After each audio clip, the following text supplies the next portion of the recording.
right. Good afternoon, everyone. All right, a little more energy. We're about to start drinking alcohol. Good afternoon. There we go. Awesome. Thank you all so much for being here. My name is Shay Olushina. I am the host of the Queen City Unleashed podcast. If you haven't heard of us, we are a podcast about to hit our 50th episode this week. Thank you. We talk to businesses and people all across the city. Our tagline is to share the voices of Charlotte. And so we've had a lot of fun doing that. We've got a few former guests here in the room with us and some upcoming guests that I'm really excited about. But it's been a really cool way to get to learn and tell stories about our city. There's this whole narrative, Charlotte doesn't have fill in the blank. And I'm out here to dispel that because Charlotte has a lot of amazing things. So getting to talk to people has been a lot of fun. So one of our guest that we've had to start the year was the legend himself, Bob Peters, who I'm so excited to get to do this event with. If you don't know Bob, you're in for a treat. I like to say, if you're familiar with coaching trees, Bob, if he was here, there's so many different cocktail bars and mixologists in the city of Charlotte who have come from his tree. And so when you look at the landscape, he is responsible, and he won't say it, so I'm saying it for him. He's responsible for a lot of your favorite cocktail bars because of the people he has mentored and influenced, taught, and coached.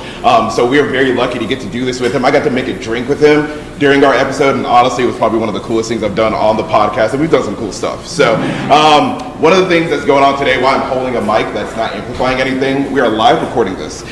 So afterwards, there'll be fun clips, so please be interactive. Ask questions, there'll be opportunities for that. Ask questions throughout the event. Hey Bob, what is this, or what can I do for that? Please ask questions. I'll make it more fun, and then we'll get some fun clips out afterwards. And then you can also go back, he's gonna email you, if you all scan the QR code that's floating around here, you will get all the ingredients and how to make the drink. And so then you can go back and watch it with your friends and then all make it together and repeat it as many times as you want. So, a few housekeeping things. Bathroom is gonna be over there if you need it. If you're moving, just please be careful. There'll be a lot of moving liquids and drinks flowing around. Social media, we'd really appreciate it if you could follow all of us. So that's Queen City Unleashed, Soul Gastro, you can do that right now. Some of you are not pulling out your phones. I'm watching. Please. Unfollowed already. Okay, if you know what? Maybe if you don't follow, you won't get your first drink. So you might miss. Right, Bob? There we go. So Queen City Unleashed, Soul Gastrolounge, Bob Peters. There are going to be more events, and so also by scanning the QR code, you'll join the Soul Gastro email list, and they do this every month. And so if you want early access to tickets like that, please follow and scan that QR code. Other housekeeping things.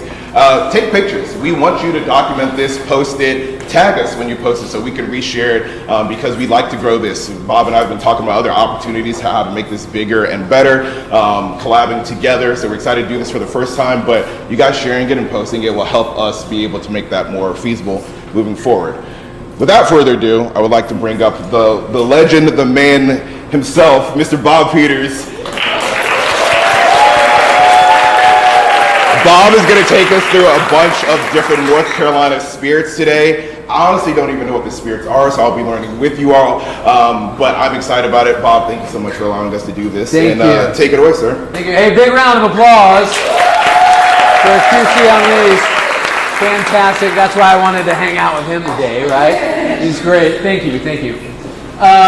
First of all, thank you guys so much for being here today. Like, we're honored. This is something that I've been thinking about for probably over 10 years, honestly. Like, doing a live broadcast to me is so much fun, but what's more important are the people that are actually here today. So thank you guys so much for being here. Big round of applause for y'all. Big round of applause for y'all. There we go. And then I would be remiss, of course, if I didn't mention Soul Gastrolounge. This is Andy and Lisa, the owners over here. Big round of applause for them. They are wonderful and are allowing us to do this, and it's really, really special because they don't have to do this, you know what I mean? But they are so kind and understand the importance of building things like community, right? And that to me also is very important. And I love it because we get to build community around certain things, even when they're fun and silly, like cocktails, right? I really, really love that. And it's a chance for us to all be together and enjoy things and maybe learn a little bit and hopefully be entertained. So thank you, Lisa and Andy. Thank you very much. Also, a big shout out to our bartenders in Barback, Audie, Sarah, and Josh. Thank you guys. They volunteered to do this. I was like, do you guys want to do this? And they were like, sure, we'll do it. And I was like, okay, do you want to be here too? And they were like, yes. So thank you guys for being here. I really appreciate it. It means a lot. All right, and then I also have some very, very special guests that I love and adore, and some of my true passion is North Carolina spirits, right? I think that it's really cool that North Carolina has like a really insanely amount of legal distilleries now in the state of North Carolina. How many, does anybody know how many it is now? 140 legal distilleries. And I picked out maybe my top 3 to come and share with you guys today. So big round of applause for them. And before we get started, let's see, we have a couple of special guests, right? Is that right? We got it's a big birthday in the back, right? Whose birthday is it? Jordan, right? Savannah Jordan, there we go, I'm sorry. How old are you, 21? 21. 21, yay! She looks fantastic. I also have, I think, another birthday over here. Whose birthday is it? Hey! He's a little shyer, he's a little bit more shy, that's all right. Happy birthday, sir. And then we have one more special event. Today we have an anniversary. How many years? 29. 29 today.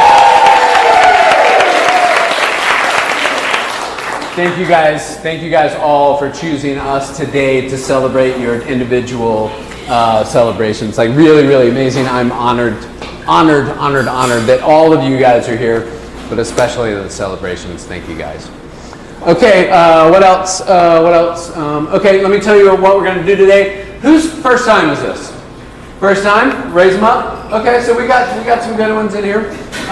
So this is going to be real simple. I want you guys to jump in and also feel free to ask questions.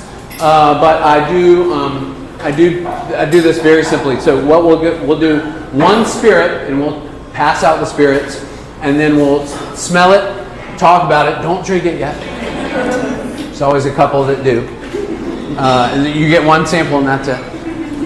And then from there, we'll talk, we'll take a sip together, we'll drink it together, and then we'll talk about that, and then we'll move on to a cocktail, and then we'll do that 3 times total. Does that make sense? Yes. Okay, great.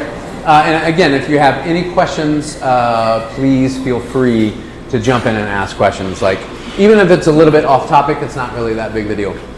Okay, what else? What am I forgetting? Have fun. Anything? Yeah, have fun for sure. Okay. All right, well, without any further ado, I want to introduce our first guest in our first spirit. So Miss Erin McMullen from Durham Distillery. Big round of applause. You guys might be familiar with Durham Distillery. They've got some amazing gins, also some incredible cordials. But today we're very, very lucky because they are debuting their vodka with us that's not even out yet. So you guys get the absolute first chance to try one of these amazing North Carolina spirits. It's Erin, will you tell us a little bit about Durham Distillery and what we're doing here today? Hello, am I on here? Can you hear me? It's on. Okay. Yep. All right, cool. So yes, my name's Erin. I'm with Durham Distillery. Melissa and Lee Katrinzik are the owners of the distillery. I was actually the first employee hired there about 11 years ago, so I've been with them for quite some time. And we do make gins. That is what we're known for. Conniption gins have been on the market for quite some time and are very popular. We recently opened a bar at RDU at the airport. And in opening that bar, we realized that even gin distillers need to make vodka sometimes. So if you would have asked Lee, our head distiller, if he was going to make a vodka a few years ago, you know, he may have been like, no, I don't think so. But here we are. So this is a gorgeous vodka. It's very smooth, very clean, just superb in cocktails. No aftertaste at all. Just what you'll see is just a very smooth, clean spirit. So we've been around again for since about 2013 is when we got into market. We opened for our first tours in 2015. I actually have some tour vouchers with me today, so if anybody makes it to Durham, come see me and I'll make sure you get a tour voucher so you can go visit us. We have a cocktail bar on site as well. We do tours and tastings upstairs, and then you can go have a cocktail at Conniption Bar and Lounge underneath the distillery. So really happy to be here. I've known Bob for quite some time, and just super excited to introduce y'all to this vodka. It is getting out into the market. Charlotte has been a little slower getting it out than I had hoped, but we're getting there and pushing it through. So you guys' awareness and knowledge about it will just help that even further. So we appreciate you supporting craft spirits and our North Carolina distilleries, because there's a few of us now, which is great. That's amazing. So, that's what I got. There we go. Thank you. Thank you very much. Okay, I think the samples are still getting passed around right now, and we're waiting for everybody to have theirs before we smell and then drink it. So in the meantime, are there any questions? Does anybody have any questions for Miss Erin, or anything for Soul, or any of these things so far? Yes, sir. What is your top selling spirit? Kinship. It is our butterfly pea flower gin. It's purple. It changes color with citrus. It is a gorgeous, bright gin that is just fantastic, in like a French 75, which is a really popular brunch drink. Oh, sorry, I forgot that part. A really popular brunch drink. So yeah, that's our number one seller right now. It's actually $5 off in ABC store this month too. That's a great question. That's a great question. Yes, ma'am. How hard was it to change from making gin to vodka? Well, so that's a good question. A lot of people don't realize, but gin is naturally flavored vodka. What makes gin gin is juniper. So gin is a redistilled spirit. Basically, you are redistilling a base spirit, whether you start with grain or you start with corn, and you are redistilling that into gin using the botanicals, specifically juniper. But the base spirit is vodka. Yeah. So not much of a transition, actually. Yes. What grains are you distilling? We are not a grain to glass distillery. We use a corn ethanol base because we are primarily focused on making gin. We don't have any mash on site, so to speak. So we use a corn-based ethanol that's a neutral grain spirit. Yes, ma'am. This year, okay. Well, we won, the Kinship won for the third year in a row the best color changing gin in the United States. Woo! In North Carolina, how about that? Carolina, yeah. So that was really exciting. Our Navy Strength has won several awards. It's probably the most celebrated that we have. The Navy Strength is 114 proof. Navy Strength is a category of gin and rum. You'll only see that in gin and rum, so it has to be 57% alcohol by volume or 114 proof. And so that's been very popular. They have that here at Soul. And the American Dry is our kind of our gateway gin, is what we like to call it. But it's sort of like, you know, allowed people to sort of understand that not all gin tastes like licking a pine tree, because a lot of people feel like that, and that's not necessarily the case. But the American Dry is more of a contemporary gin, so more evenly balanced with botanicals and not so heavy on that juniper. What kind of botanicals are you using in that gin? I'm sorry? What other botanicals are you using? So for the American Dry, we use obviously juniper. Indian coriander, when crushed, has a really gorgeous citrus aspect to it, so we definitely have that. The cool thing that we're doing that's a little unique is that we have about 85 to 90% of our product comes off a still. The other 10 or 15% comes from roto evaporators. So that is vacuum distillation. So some more delicate botanicals that can't go through the still, like cucumber and chamomile, we can put through the rotovaps to utilize that flavor and have the real flavor instead of like a additive or something like that. So the main ones will be cardamom, juniper, and Indian coriander. Wonderful. And those are in all gins in certain aspects, but then others have different ones depending on the build. Yeah.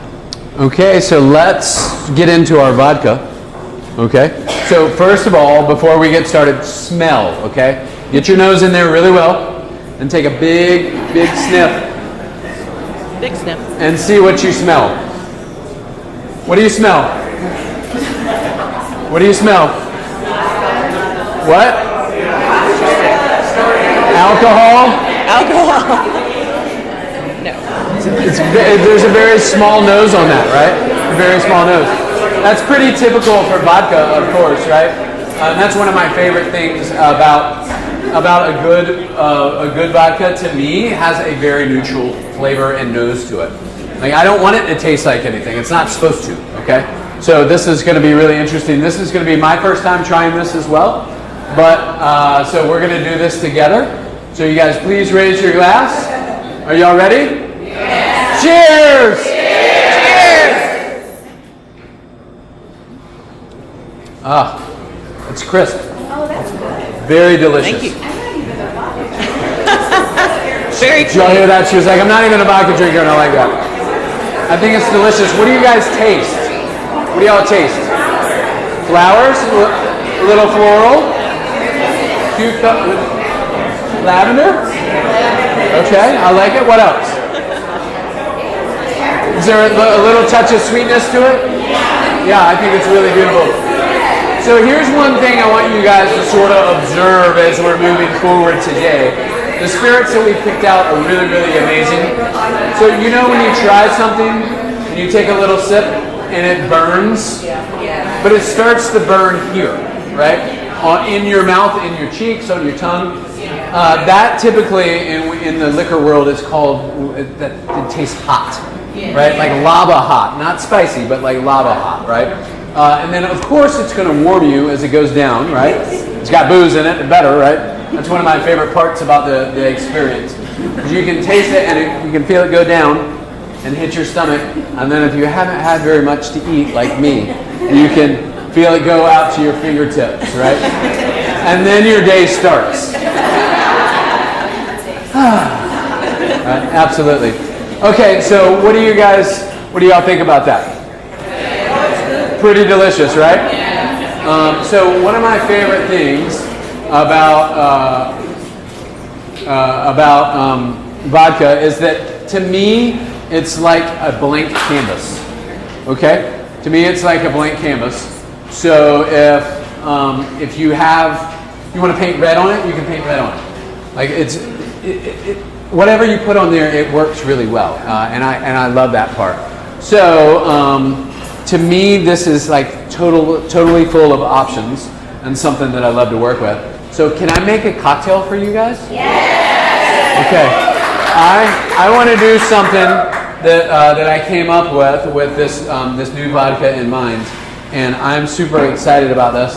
And Charlotte in the summer is probably about, 800 degrees on a normal day.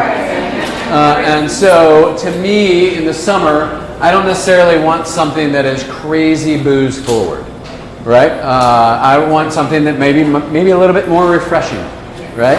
Okay, so let's make a refreshing drink. You guys ready? Yeah. There we go. Okay, so this is going to be a long style drink, and I'm going to put that in a Collins glass. I'm going to go ahead and ice that down.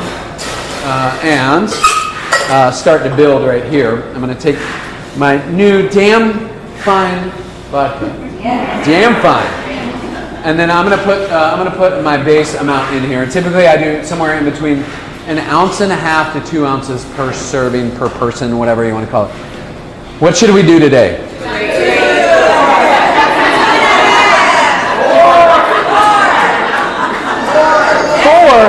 You guys are outrageous. So I've been doing these cocktail classes, and the people that have been here before, every time he does the same joke.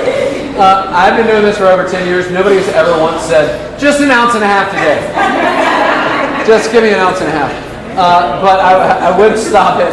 As hard of a day as it might have been for some of us, I would stop it at 2 ounces. So that's probably a good place to cap it off, right? No matter how long the day is. Especially if you guys are making drinks at your house for like your friends. Like sometimes you're tempted to give them a little more. I would still stop at 2 because sometimes by accident you'll push them over and then they got to stay at your house, right? None of us want that. Okay, so I got 2 ounces in there. I made a little bit of homemade strawberry syrup. Yeah. What is summer without strawberry, right? All right, so I'm going to start off with about 1 ounce of this strawberry syrup in here, and we can talk a little bit more later about what exactly the strawberry syrup is and how to make it and how easy it is. Because all of these things that I've done, that I've made already, are super easy to make. You guys can make them at home, I promise. Okay, if I can do it, you can do it. Is that fair? If I can do it, who can do it? There it is. All right, so I've got 1 ounce of my strawberry syrup in there, right? How much was it? 1 ounce. There's 1 ounce, there we go. And then I've got a little bit of fresh lemon juice here. Does it have to be fresh? Yes. I mean, yeah. Let's say yes. Okay, let's say yes to that. I put 1/2 ounce of that in there. But here's my favorite example of why it kind of has to be fresh. Who has had fresh squeezed orange juice before? Raise your hand. Everybody, right? Everybody. Okay, how different is fresh squeezed orange juice from the stuff that you buy at the grocery store in the bottle? It's almost 2 different things, right? Almost 2 different things. So, the same thing holds true for fresh lemon juice and store-bought lemon juice and fresh lime juice. And especially, to me, probably the biggest one is grapefruit. So, I would say, just take a couple extra minutes, right? And then simply squeeze a little bit. If there's some left over, just put it in a container and then it will save for several days in the refrigerator, okay? So before you ask how long does it save, I'm going to give you 2 different answers. One is the cocktail nerd answer. And so the cocktail nerd in me says that the fresh citrus is usable for 3 days, okay? 3 days. And so after 3 days, does it go bad? No, it doesn't go bad. However, it does change a little bit, okay? It's not a bad thing. But what it does is it starts to lose its flavor just a little bit.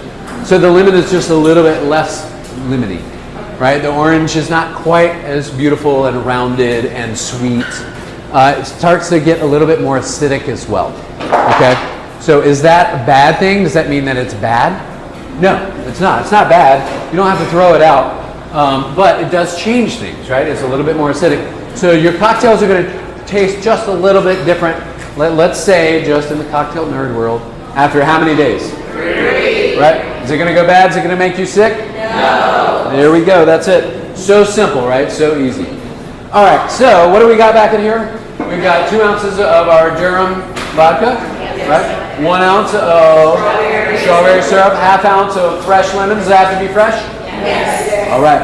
All right. So here's an unusual ingredient for this style of drink. This is Casa Mariol. This is a Blanc vermouth from Spain. Okay? So, typically you see a sweet vermouth, right, which is red. You see a dry vermouth, which is clear, typically-ish.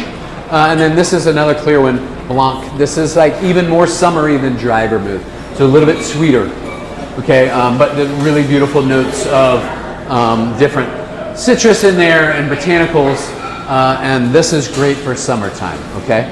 And so even like, let's say you're out and you're mowing the grass or something and you come inside and you need a little something to take the edge off, but you don't want like a shot, you can use some vermouth. And you can pour it on the rocks and maybe top it with a little soda water, and it's refreshing. You can crush it and it just takes the edge off enough for you to get back out there and finish cutting the grass. Because again, it's 800 degrees outside. All right, so I'm going to put 1/2 ounce of my sweet vermouth in there. Can we buy that at ABC? This one is a little bit more hard to find. I would go probably, I would try to find this at a nicer wine store. And one of my favorite wine stores is Assorted Table. Big shout out, Assorted Table. Down at 7th Street Market, they're some of our favorite folks and really good and extremely knowledgeable. And if they don't have that the day that you guys walk in the door, they'll be able to suggest something that will work for you. Really, really good stuff. Okay? All right, so that's about everything that I've got in there. Let me give this a little bit of a shake. Now, I'm going to strain this once with my Hawthorne strainer, right? Everybody's got one of these probably at their house. Okay, and that's going to get all the major stuff. Here's a little trick, okay? Here's a trick. For those of you guys who want to step up your home cocktail game just a little bit, right? We're going to double strain this. And what that means is I'm going to put this through a fine mesh strainer. You can find this on Amazon for probably $4, and you can probably spend about as much as you want on one as well. But this is really great. I love things that aren't that expensive, but change things dramatically. So I'm not telling you to go out and buy a $700 thing to make your cocktails better at home. This is more like $4. So I'm going to strain it once here, and then twice here. So this is a very simple double straining technique. And what that does is that's going to catch any of that pulp that's left over from that fresh lemon juice that we did, or sometimes when you shake it really, really hard, then there'll be little tiny ice chips in there too. Okay, so that's going to bring all of that out of that, all of that out. And so what's going to be left over is this incredibly silky cocktail, right? That's really, really beautiful and very adult. And I love an adult cocktail more than life itself. So we're going to garnish this finally with a little bit of strawberry, and that's it. Super simple, right? Yeah. What do you think? Yeah. Is that good? Yeah. All right, let's give it a little sip and see if it tastes anything. Not you guys don't drink it. Okay, we'll drink it together. All right, you ready? Yeah. Cheers. Cheers. Ooh. What do you think about that? What do you think about that? That is for you, sir. Yeah. If I drink every one that I'm getting ready to make, we're all in trouble. Okay. What do you think about that? Is that good? Is that yummy? What do you guys think? Okay, can you taste the vodka? No. Right, but we're not exactly supposed to, right? Can you tell that there's booze in there? Yes. Okay, so what we're going to talk about little by little over the course of the day is we're going to talk about the most important thing in cocktails. And I don't mean to get too squirrely here, but also maybe life, and that is balance, right? Balance is really, really important no matter if you're cooking or you're drinking or you're trying to figure out how to run your life, right? Balance is incredibly important. So shouldn't be too sweet, shouldn't be too boozy, it shouldn't be too citrusy, it shouldn't be any of those two things, right? But when it's really well balanced, it's easy to drink, man. So be careful when you get a really well-balanced cocktail. That doesn't mean that there's not 2+ ounces of booze in there, right? Okay, so that's a problem, right? And you guys got to watch out for. You go to a nice cocktail bar, then all of a sudden your drinks are going to be super well-balanced, and it's going to taste like there's not any booze in there, and all of a sudden you're going to be knocking them back, and you're going to be like, what just happened? Why don't my knees work, right? Why don't my knees work? Okay, so what do y'all think about that drink? Can y'all do that? Yes. Easy breezy? Easy. Okay, right on. Should we do something else? Yes. Do something to grab all the trash while you set up for the next Absolutely. You guys want to pass them into the aisle, I'll take them for you. Absolutely. Oh, okay, that works. So, I would love to, if you guys are ready, I would love to introduce our next guest. Are you guys ready? Yeah. Are you ready? All right, so I've known these next two gentlemen from the beautiful world, another world of gin, Cardinal Gin. I've known these two guys for, it's been maybe almost 15 years. Yeah. It's been a while now. So give a big round of applause to Alex and Charlie Mooney. I appreciate it. All right, my brother and me were from Kings Mountain, North Carolina. We started Cardinal Gin, or Southern Arts and Spirits, about 16 years this past October, this twins. Yeah, we were the second oldest distillery in North Carolina, so we were one of the first. And about 5 years after we came out with Cardinal Gin, we came out with the barrel rested Cardinal Gin, which is the exact same grain bill as our regular, but we put it in a barrel and age it for a year. And our gin is considered a contemporary, or what they call a Western style gin. So we kind of downplay the juniper. It's not quite as heavy as like a London dry gin would be. And we were located about 45 minutes southwest of here in Kings Mountain. And about a year and a half ago, we've been closed to the public for just about we started. And about a year and a half ago, we opened up our place to the public and built a new building. And so if any of you guys want to come down, you're welcome to. We have a full bar, kitchen.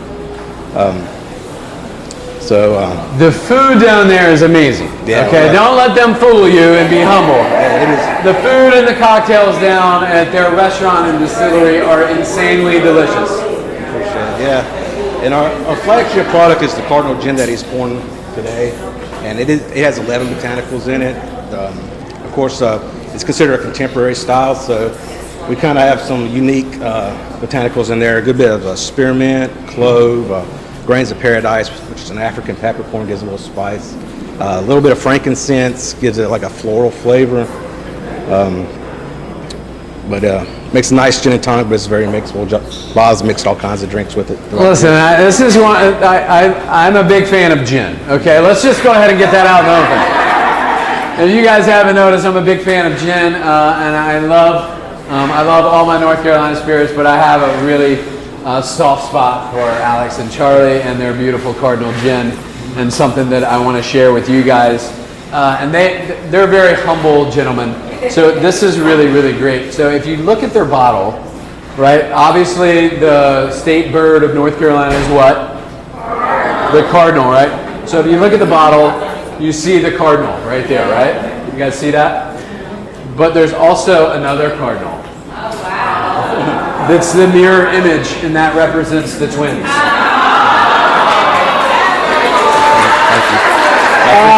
I love that. I absolutely love it.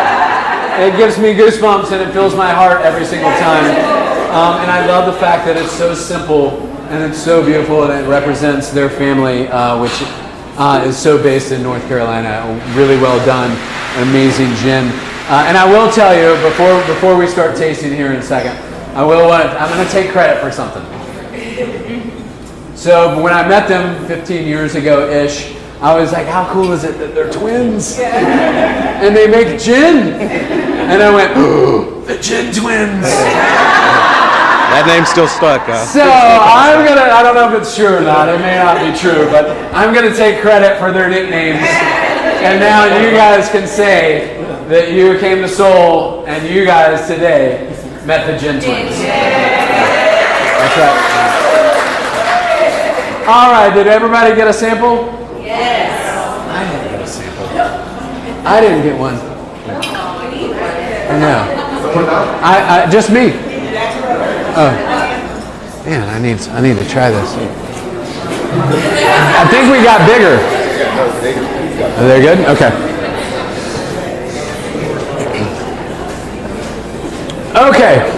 And Bob, also fun fact, remember I also hated gin until we recorded our episode, and then you gave me great gin to drink, and then I didn't hate it as much. It's always a compliment. We'll take baby steps anytime, right? Okay, so the gin is a little different, right? Gin has changed a lot in the past couple of years, but if you have an aversion to gin, it's time to try some new stuff, right? This is the good stuff. This is the new stuff. People all the time, when I make them a gin drink, they'll be like, "That's fantastic. I love that." And I don't even like gin. Well, you do like gin. You just like good gin, and you like it mixed the right way. Right. Okay? So let's go ahead and let's take a little sniff. Let's put your nose in there and see what you smell. What? Mint? That's a spearmint they were talking about. What else? Lemon. Okay, some citrus in there. Spearmint, rosemary. What else? Okay. So is that the frankincense maybe? It gives it like a floral flavor. Yeah. But it's the orange peel. Orange peel too. Okay. All right, you guys ready? Yes. This is my favorite part. Yes. Raise it up. Cheers.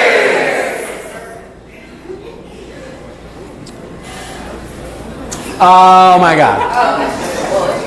Every time I love that. I love that every time.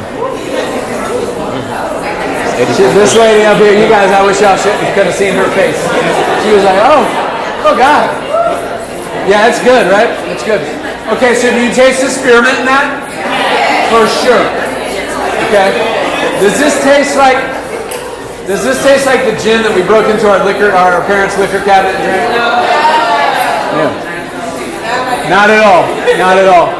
And so all of those beautiful botanicals that you taste, the spearmint and the spicy notes, the citrus, the orange peel, the frankincense, all of those things, because they have such a great base there, all of those things, a broad base, make it an incredible gin to mix with, right? So this makes great, great cocktails. And so, should we do that now? Yeah! I mean, that's a pretty good lead-in, right? Right. That's pretty good. Okay, so let's make a cocktail. You guys have any questions for Alex and Charlie right now? Yeah. Pretty easy stuff, right?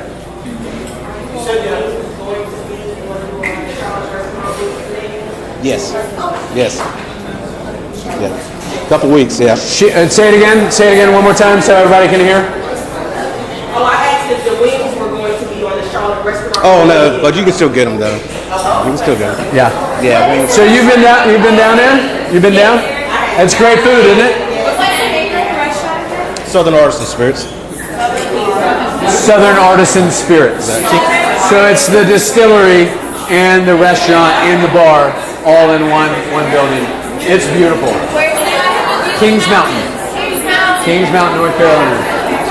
I see you guys back there with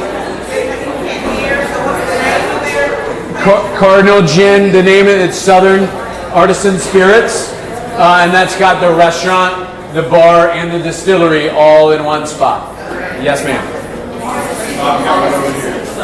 Yes. It's an American white oak barrel. It's a char number 4, like a bourbon barrel. Okay, you guys ready for a cocktail?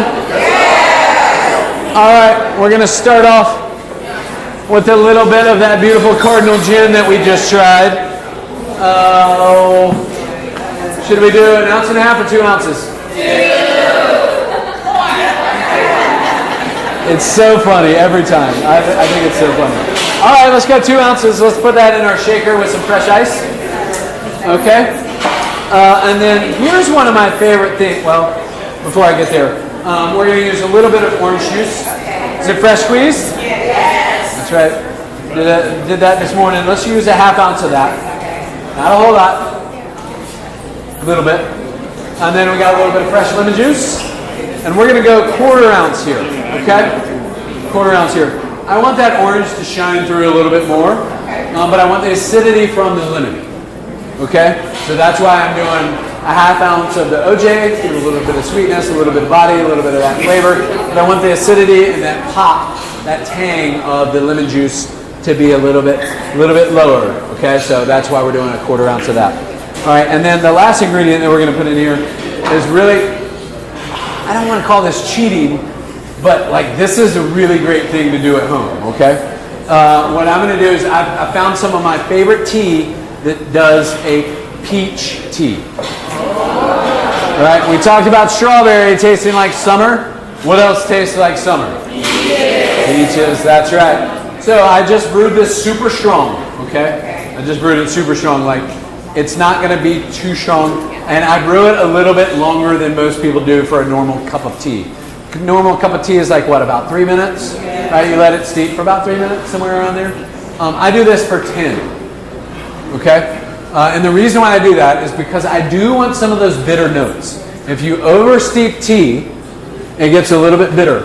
But what I did to it is I turned it into a syrup. So I'm adding sugar, so those bitter notes actually turn out to give it a bigger depth of flavor. So there's a little bit of cheat there, right? And so I do all of my simple syrups pretty much the same way. And typically I do them, well, a simple syrup typically is 1 part sugar and 1 part, right. But I do mine, I don't like super sweet cocktails. Sometimes there's a time and a place, right? But I do mine 2 parts liquid and 1 part sugar. Okay? So that cuts it in half. All right, now also, if you follow along, this is weird, it's weird in here. But what happens is like, with it's half as sweet, that makes it twice as easy to hit the right. Yeah, right? It's kind of like making the hoop on the basketball bigger. Right? It's easier to hit that target. It's easier to make the dartboard bigger. Hit that right, perfect balance. And so my balance might be different than your balance. And that's fine. There's no problems there. If you like things sweeter than I like things, that's okay. Right? That's okay. And if you like things even sweeter than that, that's okay too. You might be a hummingbird. Or get diabetes. But if you do all of your simple syrups the same way, then all of these things kind of fall into this sort of golden ratio, right?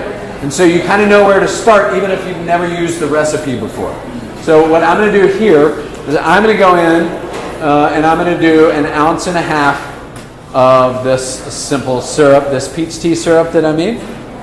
And so that brings us up to 2 ounces of our Cardinal Gin, 1/2 ounce of fresh OJ, 1/4 ounce of fresh lemon, and then how much peach tea syrup? 1.5 ounces. That's where we're going to start, okay? And I'm sorry? Shoot. What other kind of sugars or sweeteners do you use when you mention it's like this diabetic or trying to watch their weight or something? Yeah. So the question is, what other alternatives to like a plain sugar for somebody that may be sugar sensitive, right? That's a great question. Agave is a really wonderful place to go to, right? So in my mind, I think agave is very similar because of the way that we can buy it at the store. It's very similar to honey, right? It's like a squeeze bottle, right? And I still use that same ratio of 2 parts liquid and 1 part sweetener, if you will. So I would do that because if you use an agave syrup or like honey, for instance, and you put that on the ice in the shaker, it's going to congeal. It's going to be really hard to shake up and get in there. It's going to kind of lock up. So if you put it in water first, then it's going to go into your solution very, very easy. That's a great question. Okay, let's give it a quick shake. All right, we're going to double strain this. Once with our Hawthorne strainer and then twice with our fine mesh strainer. We're going to pour this into a flute glass. Okay? And we're going to pour this where it goes about 3/4 of the way up. Okay? And then we're going to top this off with some bubbles. Got y'all's attention with that, did I? I heard a lot of good signs. Okay, so Prosecco, Cava, Champagne, whatever you want. I do urge you that it's not really important to use something super expensive here. Okay, if you're going to use a $100 bottle of Dom Perignon, invite me. But it's not necessary. Okay, we're going to cover up a lot of those flavors with the things that we have in here, and what we're after is we're after the bubbles and the effervescence and the underlying flavor, not necessarily like the big baller DP kind of stuff, right? So I would say that you probably want to land around a 10 or a 15, maybe a $20 bottle of bubbles, and that's about it. It doesn't have to be that expensive in order for you to use it. So I'm going to let that settle for just a second, and I'm going to take my fresh peach, okay, and then I'm going to cut this open, okay, and then I'm going to do a very, very simple garnish, okay, and I'm just going to take my fresh garnish here with peaches and just drop it down in my glass. Super, super, super simple, right? I love a simple garnish, right? I don't need to spend 20 minutes on it, especially if I'm making drinks for all y'all at one time. You know what I mean? You guys don't get this big, beautiful garnish. I love simplicity. I think if it's simple and it's beautiful, then it's elegant. And I love elegance. So you guys ready to try it? Yes! Hey, here's to Cardinal Gin, and here's to you guys. Cheers!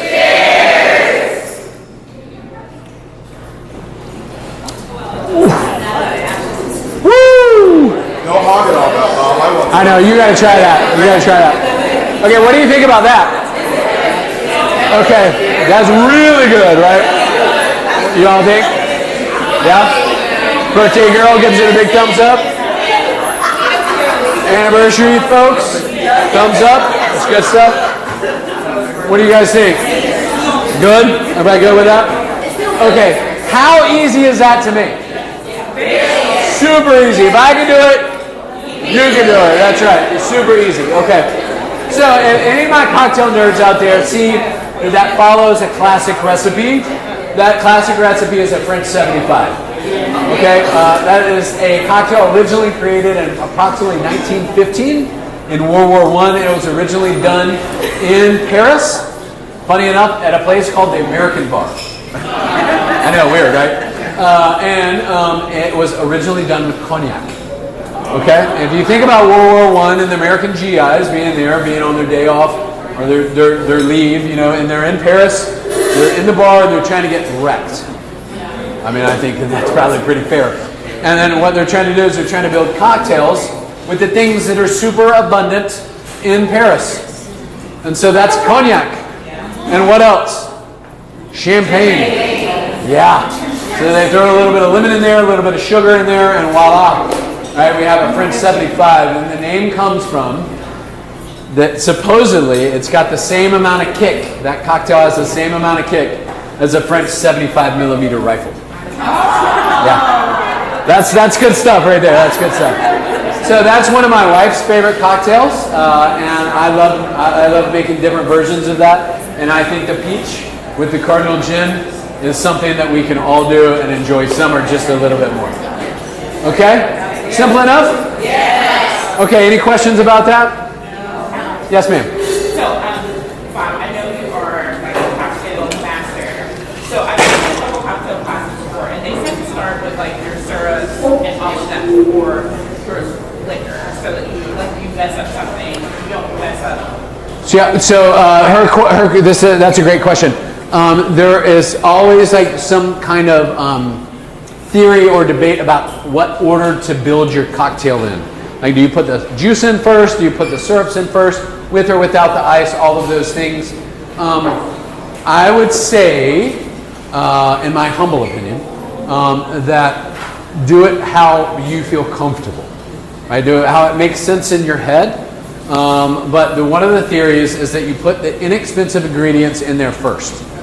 Okay? And so that maybe with or without the ice. If you take a long time, and this is going to get incredibly nerdy here in a second. If you take a long time to build your cocktail, like if you don't have your ingredients all laid out ready to go, then it's going to take you a minute, right? Fair enough, right? Right?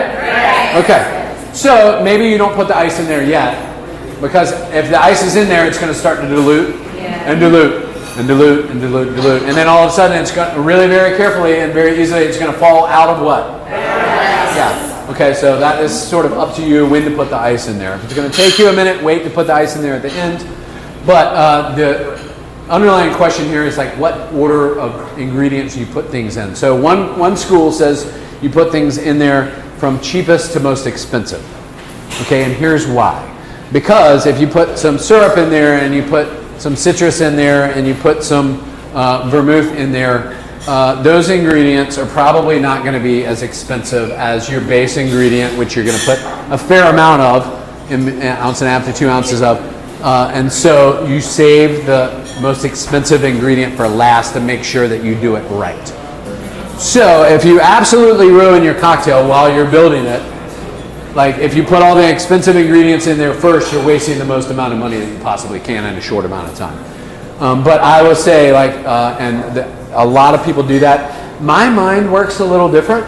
So if I say like French 75 and like my little head looks up the recipe and it pulls out the card and it says, here's what I got to do. Here's my recipe card, and it starts off with Cardinal Gin, right? So that's how my mind works, and it backfires sometimes because I do mess it up a little bit.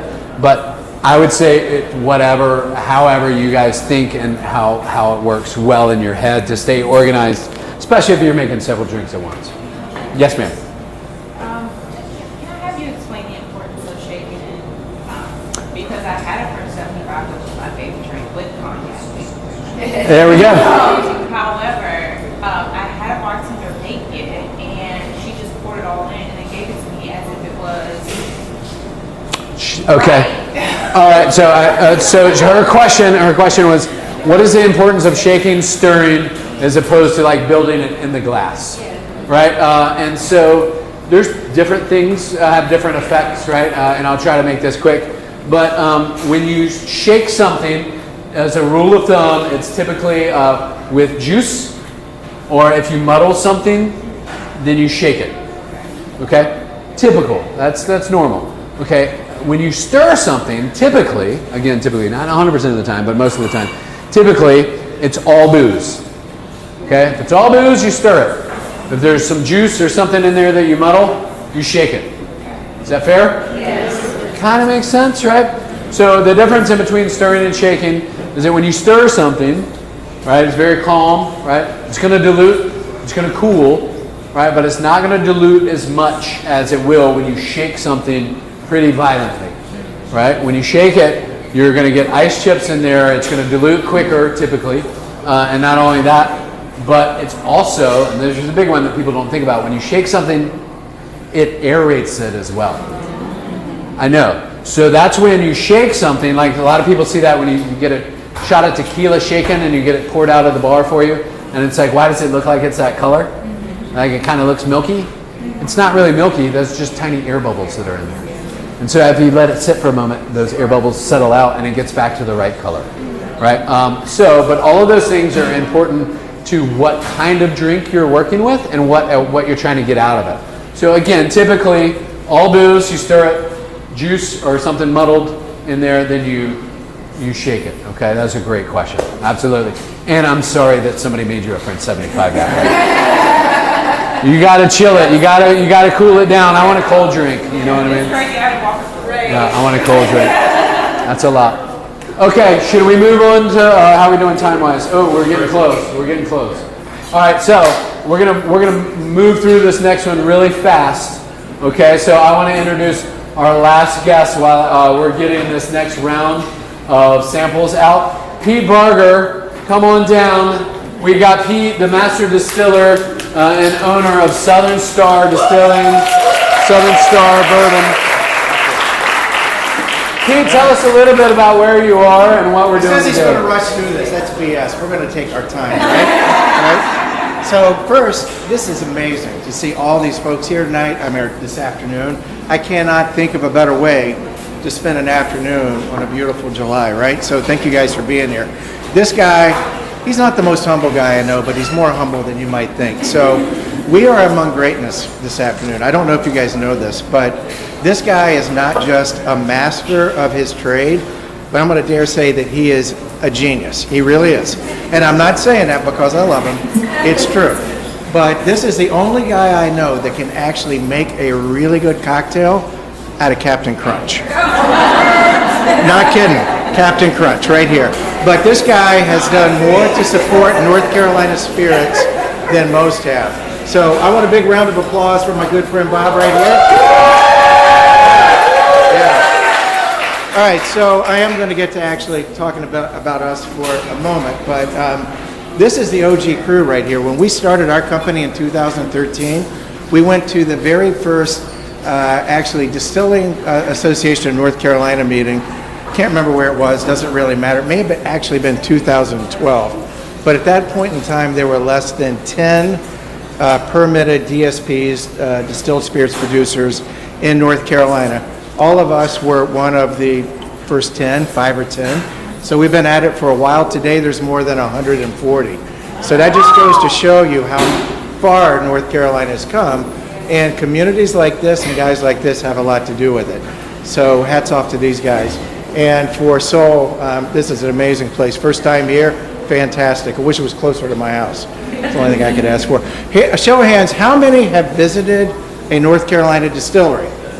Okay, all right. So, that's great. How many have visited Southern Distilling Company? Thank you. All right, appreciate it. All right, so we're a little different. We're a little different. We started our company as a contract distiller, and that is still primarily what we do. We're going to focus on our brand, which is a Southern Star Bourbon, because we can talk about it. But today we produce product for more than 200 different brands around the world. When you go to an ABC store, you look on the shelf, only about half of those products actually have a functional distillery. Somebody else has to produce for them, and we're one of those. So when you come to our facility, we're on 20 acres. We got, 100,000 foot facility between all of our warehouses. We're open 7 days a week, by the way, so if you ever want to come and tour and see what a distillery looks like without having to go all the way to Kentucky, we'd love to have you there. But I know that we need to talk a little bit about the bourbon. We'll get to that. This is a family-owned company. We started it in 2013. My wife, and I started the company. Still family-owned, still family-controlled. One of the things that's super important to us is keeping it local, right? So a lot of folks don't recognize that distilling is really an agricultural business. All of the stuff that we use has to be grown, those base products. So, whether it's corn, wheat, malted barley, it all has to be grown. We are the only production distillery in the United States that actually grows more than 85% of the grain that we produce. Every day, we go through 70,000 pounds of North Carolina produced corn, wheat, and grain. So it's not just about us, it's about our friends and neighbors. The flip side of that is all of the spent grain goes back into an agricultural cycle, so we're actually feeding cattle with that. That's called regenerative ag. So this is an example of doing good and doing well at the same time, right? So just wanted to kind of fill you guys in. Hey, let's get into that. All right, so I know he wants to talk about the bourbon. He's trying to get me off the stage here. So everybody has okay. So I'm going to do this differently. This is not a neutral grain spirit, was never intended to be. Neutral grain spirits are supposed to let that cocktail shine through. Whiskeys are supposed to let the whiskey shine through, and the cocktail kind of hugs up around it. So when we nose a whiskey, we're going to breathe through our nose and our mouth simultaneously, right? So let's do that. Nose and mouth, because we want to taste it and smell it. Those two things are going together, right? So this mash bill, guys, this is a high rye mash bill. This is 60% corn.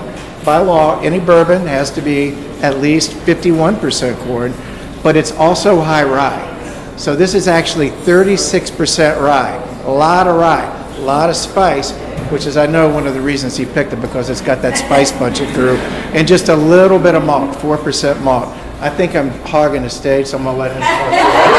No, we're good. We're totally good. You guys take a sniff? Yeah. Smell? Tell us what you smell. Caramel. Right. What else? Vanilla. Yeah. How about a little baking smoke? Spices, yeah. Some baking spices? Absolutely. Okay, so you know what you don't taste or smell here? By the way, go ahead and taste it. I know. Wait. You guys ready? Okay. We got to do it together. Cheers! Cheers! You don't taste or smell any wet saddle leather. Am I right? This is the thing that I hate about critics. They pull out the thesaurus and they start pulling up all of these adjectives that make no sense. Wet saddle leather, not in here. Campfire marshmallow, yeah, that's in here. Caramel, that's in here. I have a selfish request that I want to interject here. You said bourbon has to be 51%. I love bourbon. I'm a little bit of a bourbon nerd. Can you please just share with people a little bit more of a few of the qualifications for whiskey? Because so happy this guy. Whiskey, all whiskey, not bourbon. So happy that this guy said it. Just exactly stole my line. So all bourbon is whiskey, but not all whiskey is bourbon. What is whiskey? It's distilled from grain. What is bourbon? It's distilled from grain, but predominantly corn. Okay. Here's the other thing. It doesn't have to be made in Kentucky. As a matter of fact, some of the first bourbon ever produced in the U.S. was produced in Statesville, North Carolina. Oh, by the way, that's where we are. What do you know? All right. So at one point in time, Statesville was known as the liquor capital of the world. Bourbon can be produced in any place in America. Tequila, Mexico. I would argue that. Actually, that's not actually the case. Anywhere in the U.S. As long as it's a U.S. state, if Puerto Rico ever gets adopted, they can do it there too. Yeah. Okay, I'm gonna interrupt, and I'm gonna make a cocktail. You guys ready? Yeah. Okay, so we've got our spirit in there. We know what good bourbon tastes like now, right? Yeah. I'm gonna make my favorite classic summertime bourbon drink, and this is very southern, and so this is one of the things I really love about cocktails. I'm gonna make you guys a mint julep. But we're gonna make a proper mint julep, okay? So I've got a nice handful of fresh mint here. Okay, I'm gonna rip that in half. I'm gonna put that in my shaker, and then I'm going to muddle this down a little bit. Okay, you don't have to grind it up, you don't have to do that, but you do have to break down those leaves a little bit. already, right? You can smell it. You get those oils out of those mint leaves, and that's ready to go. And again, you don't have to grind it into a pulp, but you do want to get in there a little bit. Okay, so I'm going to put my ice in the shaker now that I've muddled that, and then I'm going to do something weird here. Okay, so proper mint julep, right? Proper mint julep, we need crushed ice. Crushed ice. So this is a little known tool in the cocktail world and for normal people, and this is called a Lewis bag. Okay, this is a canvas bag, and what we're going to do is we're going to smash this ice and make crushed ice. I'm going to do it over here. You guys ready?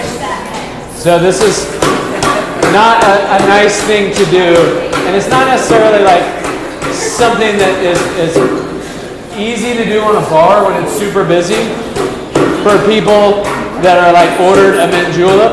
So a lot of times you'll see that what happens is like we'll have crushed ice already.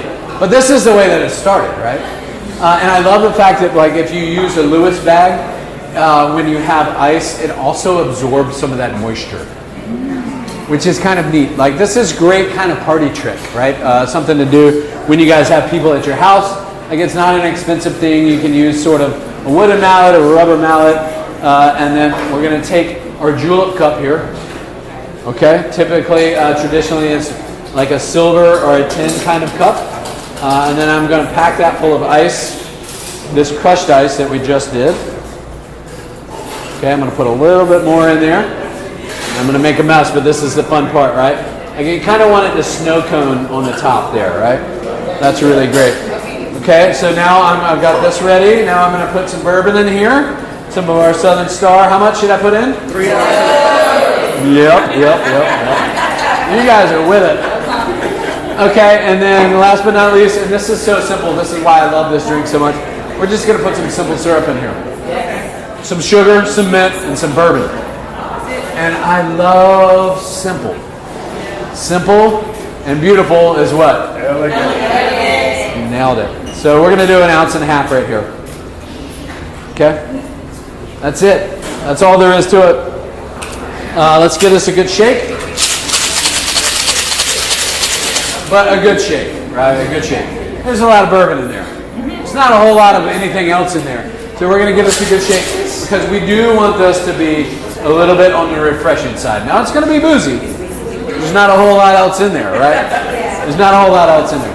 But we do need to break this down a little bit and get some of that dilution in there. Dilution is one of the most important things, if not the most important thing in a cocktail nobody ever talks about, okay? So let's give it a good shake. All right, and we're going to strain it once. We're going to strain it twice. And we're going to pour that over our crushed ice from our Lewis bag. And it's really weird because it just filled up exactly to the top. It's almost like I know what I'm doing occasionally. And then I'm going to garnish this with a little bit of fresh mint. Okay, and then we're just going to wake that mint up a little bit so that we get the oils kind of wake up and smell really, really beautiful. And then just kind of put that down in the glass. And look at that. Like so simple. So beautiful. I love that more than anything. Are you guys? You all want to try it? Yeah. You guys got yours? Yeah. Let's do it together. Cheers.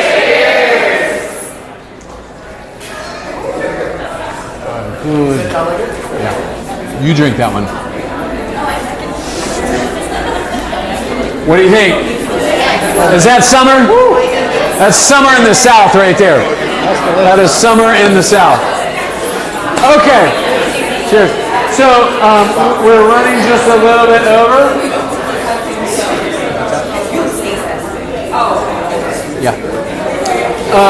But I'm gonna turn it back over to QC Unleashed here for a second to wrap it up.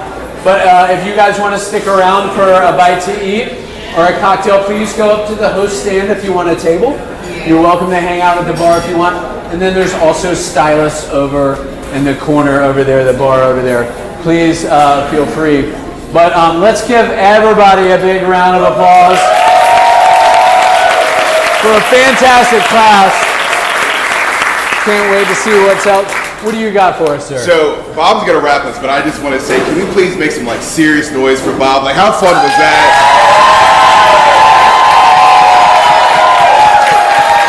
So I wanted to get up here and say this again because Bob is one of the best people I've played an event with, and like I played an event with a lot of people, and Bob is great. But Bob, like, I don't know why he did. Sometimes it felt like he didn't really believe in himself, and I'm like, Bob, you don't understand. The people in Charlotte love you and like adore you. So that's why I wanted to make sure that you got. So I am honored to get to do this. Bob could have chosen anybody else to do this with, but I also personally wanted to give a few thanks to some folks. One, Bob, of course, Soul Gastro and the owners that came here. They don't have to let people like with me with a random podcast in Charlotte come in and do this stuff, and it's great that they do. But some really deep personal things. So there's a guy back there in a booth. His name is KJ. Everybody say hi, KJ. Hey, KJ! So KJ helped me start this podcast 2 years ago, and I don't think he knew what he signed up for because he's gotten so many random calls of like, hey bro, I need your help doing this. And so doing a live stream, this is the first time we've ever done a live stream. And KJ and I got here at 12 and have been figuring stuff out, mostly him, figuring stuff out since then to make sure that this went off really well. So I just want to give some love to my brother KJ back here. And then the most important person I could give thanks to in this room is our photographer. So our photographer is actually my wife. And she is 7 months pregnant with our baby girl. And even more than KJ, she gets to hear all of my random stupid ideas about life and then this podcast, and she supports it every way. Last week we shot outside in the heat, and she was there for every step of it. And so I'm grateful to you, Altea, you, KJ, for always holding me down in Queen City Unleashed. It would be nothing without the two of you. So I just want to make sure I said that. As we approach 50 episodes, we wouldn't be there without the two of you. So thank you. And now I will turn it over to Bob. Please make sure, again, social medias, you follow us. Hang out for dinner. I need to grab a bite because I've been drinking on an empty stomach, and I got J. Cole tonight. But I'm going to turn it over to Bob. Again, thank you, Bob, so much for this opportunity, and this has been amazing. I just want to wrap it up by saying thank you guys so much for being here. And I'll see you guys next month. Thank you. Bob, what is the date for next month? August 8th. August 8th. August 8th. August 8th. Let's do it again. Let's do it again. Thank you guys.